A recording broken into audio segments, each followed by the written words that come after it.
Hey guys, welcome back to another gaming news video here on the channel. A few different things to talk about today. Horizon Forbidden West launching later this week, so we got some early reviews to go over here in this video. And also Sony's censoring some games on PSN, which is pretty insane in and of itself. Also, Capcom's teasing some kind of announcement coming up, and a couple other things as well to talk about here in this video. So if you guys do enjoy this one, be sure to leave it a like. Helps out the channel. It greatly helps more people see it and all that good stuff. If you don't like it, it's completely fine. Let me know though what you don't like so I can improve the content in the future. And if you guys are new around here, be sure to subscribe for more. Let's not waste any time and jump straight into this. So first things first, Capcom. We'll throw it up on screen right now. You guys can see their tweet, and there's an hourglass with the eyes. There's some kind of tease coming. Capcom Countdown is the website they're linking to, and it's about a week from the day of recording. So next Monday, pretty much like early in the morning. So it's going to be basically, I guess, depending where you are in the world, it could be Sunday evening, I guess, or it could be very early on Monday morning. At the time of recording this, it's currently 9 a.m. on Monday the 14th, and the countdown currently says 6 days and 15 hours for me. So you put the math together, figure out exactly what hour it's going to be for you and in your time zone and whatnot, and you'll figure out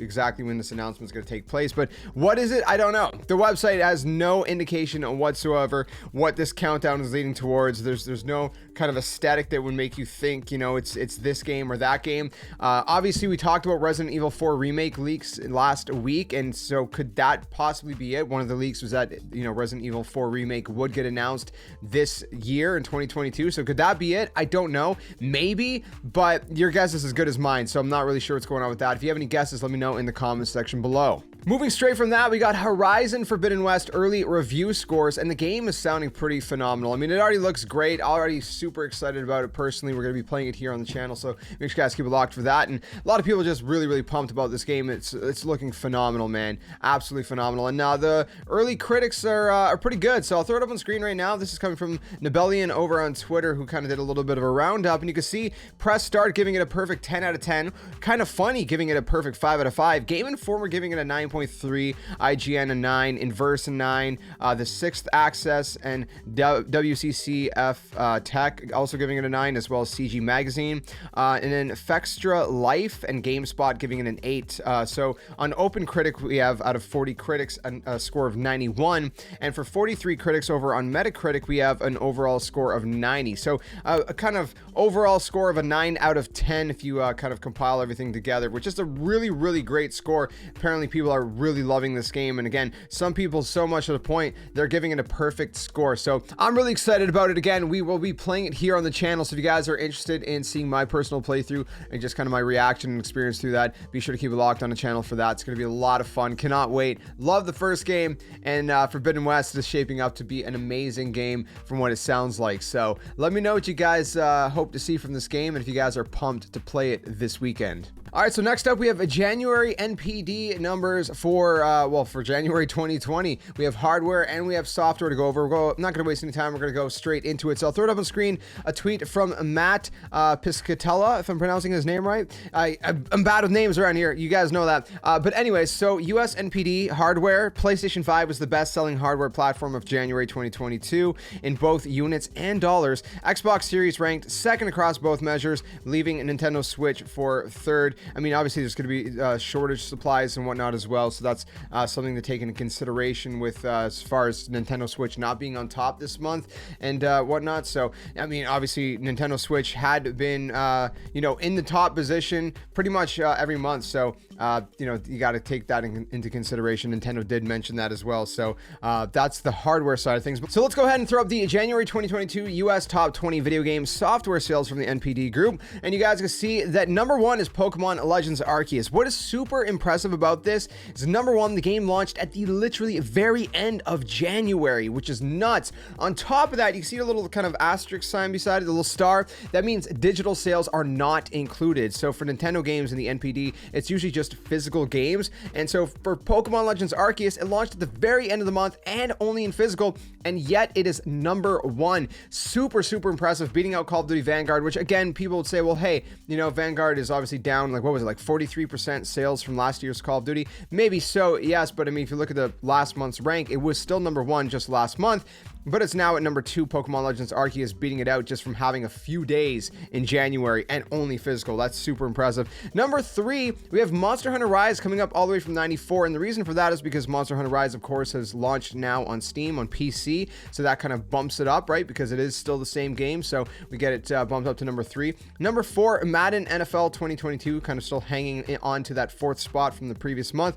God of War 2018, similar kind of situation to Monster Hunter Rise, released on PC on Steam, so it goes from 146 to 5, which is super impressive for a game that's like 4 years old. So again, you know, Sony releasing a lot of their different games lately on PC, and they're obviously going to continue to do so as it's clearly been successful, bumping God of War from 146 to 5. Then we have Marvel's Spider-Man Miles Morales coming in at 6th from 7th last month. Highly recommend this game, by the way. Love to see it in that number 6 spot. It's such a great game. If you haven't played it already, you gotta play it. It's so good. Then the number 7 spot coming in from 11 from the previous month is FIFA 22 by EA Sports.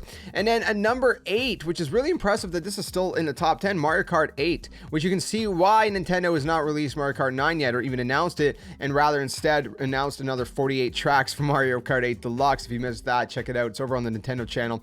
But yeah, Mario Kart 8 still doing absolutely phenomenal. Number 9, we got Rainbow Six Extraction, obviously a brand new game. And then at the number 10 spot, dropping from the number 5th spot, is Battlefield 2042. And then of course you can see the rest of the top 20 in there as well. So pretty crazy stuff for the digital, or not digital, but the software sales for January 2022. A very interesting list, especially with Pokemon Legends Arceus in that number 1 spot. Really impressive. Again, I should note that Nintendo content always goes on my Nintendo channel. So if you guys are curious about the Nintendo content, check out that channel. We do a lot of Nintendo stuff, Nintendo news and guides and let's plays and playthroughs and everything. It's a lot of fun. So check that out if you're into Nintendo. Anyways, let's move on. So we end it with this kind of large piece of news, and that's the fact that Martha is Dead is getting censored on PlayStation. So if you don't know what Martha is Dead is all about, it's basically a psychological thriller from LKA Games, if I'm pronouncing it right, and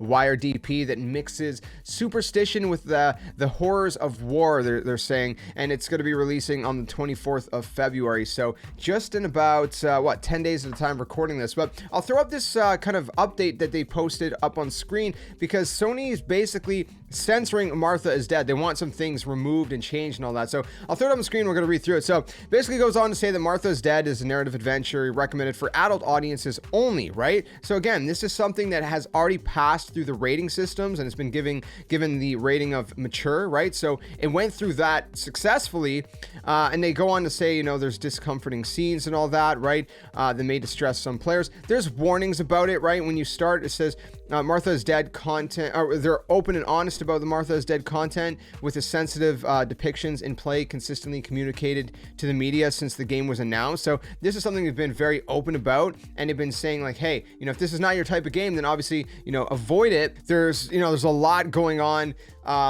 with in terms of warning the player, right? Obviously games, when you start it too, sometimes it warns you when you go to purchase it, you know, that you have that mature rating right there, you have a description, like it's all over the place. You know, you got your sufficient warnings about what this game is about, but they said that it's regret that we've had to modify the experience on the PlayStation 5 and the PlayStation 4 versions, with some elements no longer playable at all.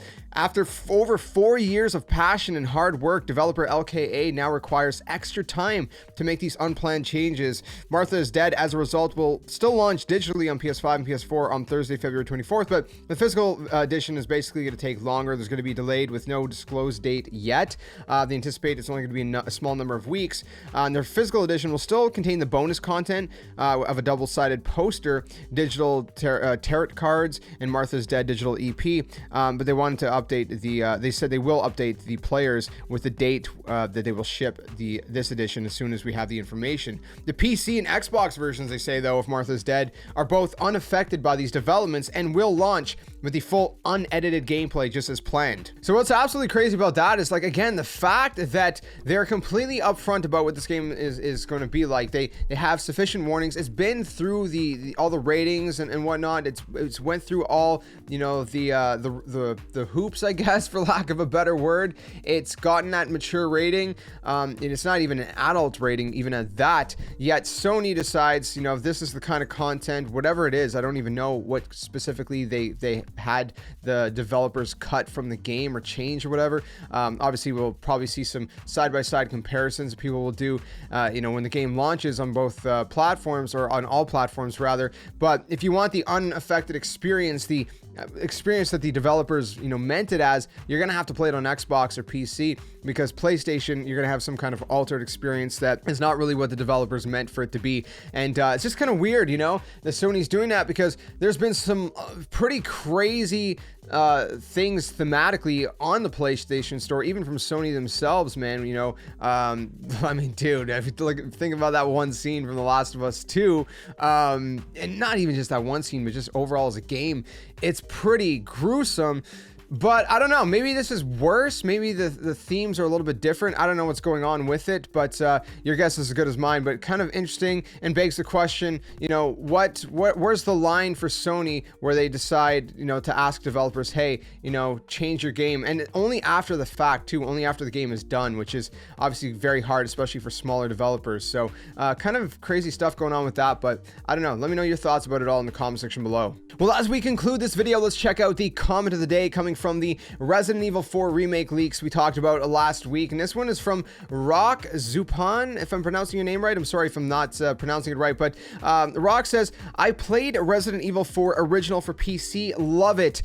For basically these changes, if they make Resident Evil 4 remake more scarier, I love Resident Evil games. So basically on board with these changes that we were discussing that apparently will take place with Resident Evil 4's remake. So if you missed that video and you want to check out all the details there, you can check it out. It's on the channel. And let me know what you guys think about Resident Evil 4 remake and everything else that we talked about today in this video. Well, that's it for me, my friends. If you enjoyed this one, and be sure to leave a like before you guys head out if you guys did enjoy it, and be sure to subscribe if you guys are new around here so you guys never miss any future gaming news videos, and also gameplay as well. Like I said, we talk about the games and play the games, kind of the best of both worlds here on the channel. I'll see you guys in the next one. Stay safe, stay well, and until then, my friends, game on. Thanks for watching.